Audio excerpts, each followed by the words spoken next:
Ok, hablaremos de Simone de Beauvoir, una escritora, profesora, filósofa francesa que luchó por la igualdad de los derechos de la mujer y por la despenalización del aborto, las relaciones sexuales. También escribió novelas, ensayos, biografías y monografías sobre temas políticos, sociales, filosóficos, y su pensamiento se enmarca en la corriente filosófica del existencialismo. También hablaremos de quién era, qué hizo, cuándo lo hizo, en dónde lo hizo y junto a quién lo hizo. Simone de Beauvoir nació en París el 9 de enero de 1908 en el seno de una familia de la burguesía católica.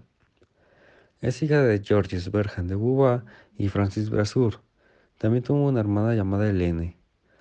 A los 21 años acabó su licenciatura en filosofía y en 1929 conoció a Jean-Paul Sartre en la Sorbona, cuando ambos ejercían como profesores de la filosofía, quien fue decisivo, según ella, el acontecimiento fundamental de mi existencia.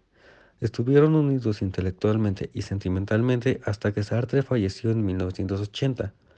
Con él llevó a cabo una serie de principios basados en su concepción de la mujer y de la pareja. Fue profesora de filosofía hasta 1943, año en que fue expulsada de la educación nacional tras ser denunciada por la madre de una de las numerosas alumnas a las que sedujo por su cátedra. Después trabajó como redactora de la revista Tempes Modernes, dirigida por Sartre. Su filosofía, el existencialismo y su compromiso político de izquierdas entraron en crisis ante las consecuencias de la Segunda Guerra Mundial. Se le reprocha el nulo compromiso tanto suyo como de Sartre en favor de la resistencia contra la ocupación alemana. En su primera novela, La invitada, en 1943, trató los dilemas existenciales de la libertad y la responsabilidad individual, que seguirán apareciendo en novelas posteriores como La sangre de los otros, de 1944, y Los mandarines, de 1954, por lo que consiguió el premio Goncourt. Sus tesis existencialistas aparecen también en sus obras autobiográficas, entre las que destacan Memorias de una joven de una buena familia, también conocida como Memorias de una joven formal, de 1958, y Final de cuentas, de 1972. Entre sus ensayos destaca El segundo sexo, de 1949, análisis que se ha convertido en la piedra angular del feminismo y que examina desde una perspectiva histórica, social y filosófica su ausencia de la mujer. Al cumplir los 40, Simone de Beauvoir empieza a plantearse cómo había vivido el hecho de ser mujer, y aunque reconoce no haber tenido nunca sentimientos de inferioridad ni que la feminidad fuera una carga para ella, se ha visto que muchas mujeres sienten haber vivido como seres relativos. De estas cuestiones nace El segundo sexo, que se articula en dos tomos, los hechos y los mitos y la experiencia vivida. Defendió el trabajo como la única manera que garantiza a la mujer una libertad concreta, pues gracias a él la mujer puede franquear en gran parte de la distancia que le separa del hombre. Autora de La vejez de 1970, sobre el proceso de envejecimiento en 1981, publicaría La ceremonia del adiós, en la que se ofrece una controvertida visión de sus relaciones con el escritor Jean-Paul Sartre. Simone de Beauvoir falleció el 14 de abril de 1986 en París. Ok, para el existencialismo, el ser humano está en capacidad de construirse y de decidir. No es un ser predeterminado, sino que se construye su propio destino. Bajo este razonamiento de Beauvoir, propone cuestionar el concepto de mujer. Se trata de una escritora, profesora y filósofa que se caracterizó por defender los derechos humanos y es precursora del feminismo, tal y como lo conocemos hoy en día. Una de sus obras de las más importantes se llama El segundo sexo. Se considera una de las más importantes del feminismo, ya que rompió con la variante clásica de la literatura. Otros ejemplos de literatura de Simone de Beauvoir son Los mandarines, cuando predomina lo espiritual, Las bocas inútiles y La inventada. En París, en 1929, dos brillantes jóvenes estudiantes de filosofía se enamoraron profundamente. Sus nombres eran Jean-Paul y Simone de Beauvoir. Se convertirían en dos de los pensadores más influyentes de la época. Su historia de amor y de mutua colaboración intelectual se extendería por medio del siglo. Fue una de las más famosas y menos convencionales del siglo XX. No solo porque nunca se casaron, sino que también tenían una relación abierta, algo que nos sigue sorprendiendo hasta el siglo XXI. En el feminismo existencialista de Simone de Beauvoir, el ser humano no es una esencia fija, sino existencia, es decir, proyecto, trascendencia, autonomía, libertad. Por lo tanto, escamotear a un individuo las posibilidades de proyectar su vida según lo entienda por el hecho de pertenecer al segundo sexo, al sexo femenino, es denominación, es injusta. Observemos que esta idea fundamental del segundo sexo es hoy asumida por millones de personas que no han leído esta obra ni han oído hablar de ella. Sus principios han sido incorporados a las políticas de igualdad europeas y han dado lugar a los estudios feministas y de género de centros universitarios de vanguardia. Asimismo, estas son las siguientes aportaciones teóricas de Simone de Beauvoir. La primera es: reconoce lo masculino como el punto de referencia. En esta se percata de que las marcadas diferencias existentes entre hombre y mujer son culturales, desde el arte hasta el uso del lenguaje. Tienen al hombre como punto central, principal referencia, como por ejemplo la idea de expresarse del ser humano. Se utiliza por defecto la figura del hombre o la del hombre y la mujer, pero nunca la de la mujer por sí sola.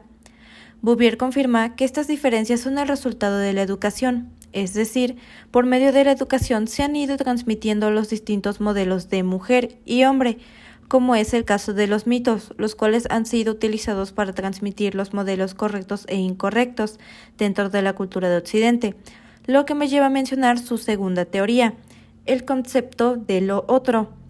A partir de la idea anterior, Simone de Beauvoir desarrolla la idea de lo otro, o más bien, la otra.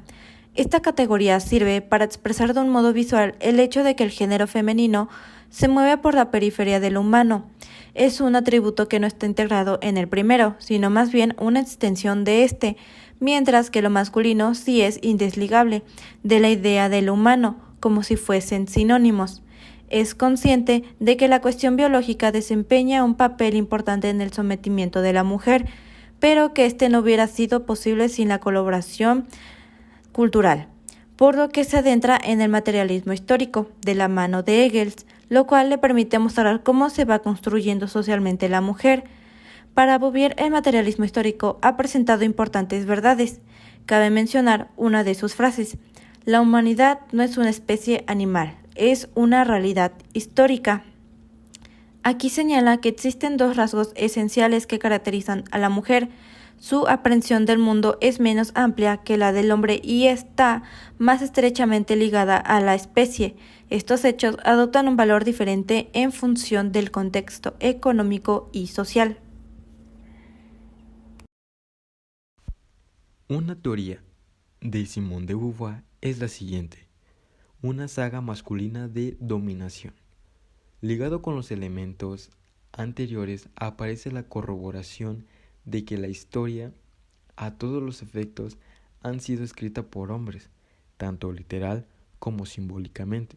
Simone de Beauvoir ve en esto un síntoma de un fenómeno de dominación y sometimiento de las mujeres, y a su vez el motivo por el cual se ha alineado a la mujer de todos los aspectos de la vida y de la producción simbólica.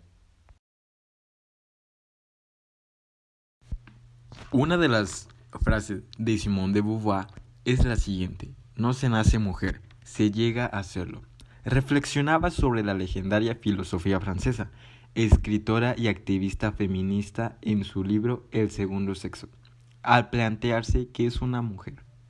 Publicado en 1949, es clave, fundacional para el feminismo, y allí demostró ser una precursora del movimiento, luchadora por la igualdad y los derechos de las mujeres, como la despenalización del aborto, legalizado en Francia en 1975.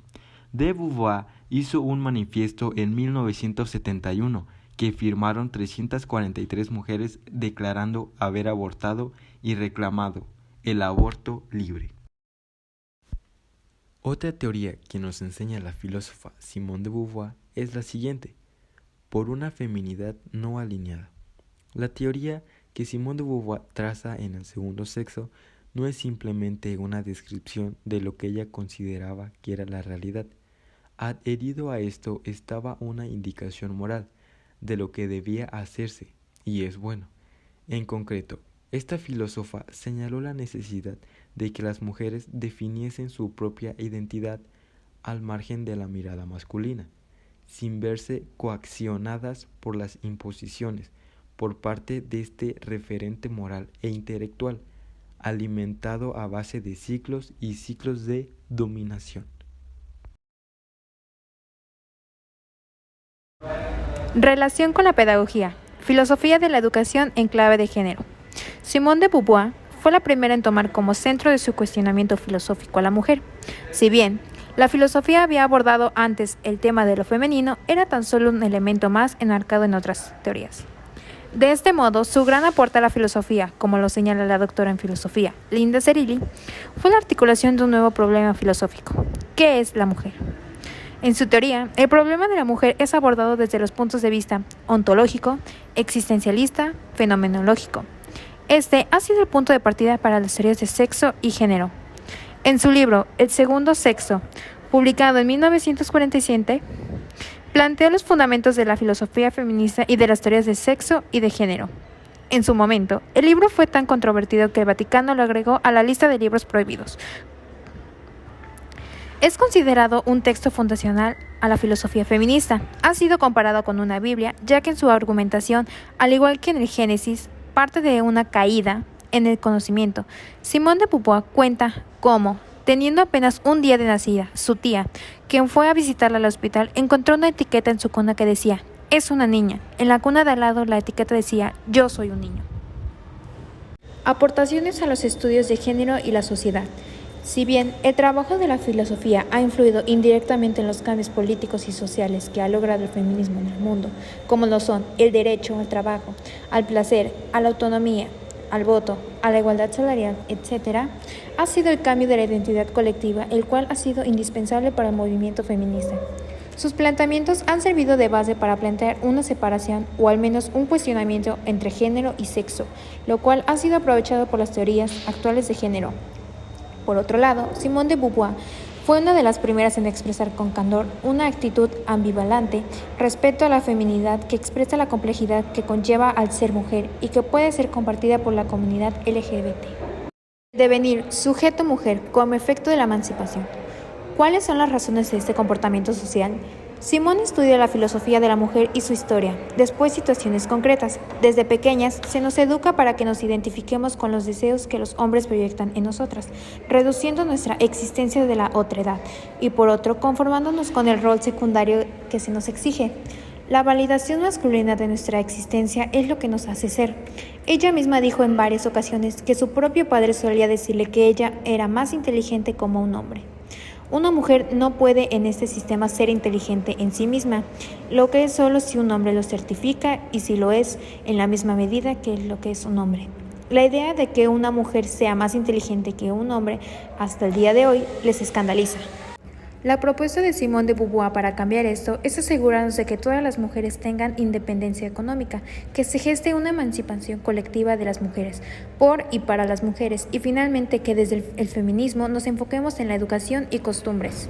El llamamiento que propone Simone de Beauvoir a la emancipación femenina sigue vigente. Las mujeres tenemos que trascender, ser dueñas de nuestras propias existencias, vivir a conciencia por nosotras y por otras mujeres. Este llamado a apoderarnos de la libertad es un grito de batalla que no está cargado de odio ni busca venganza.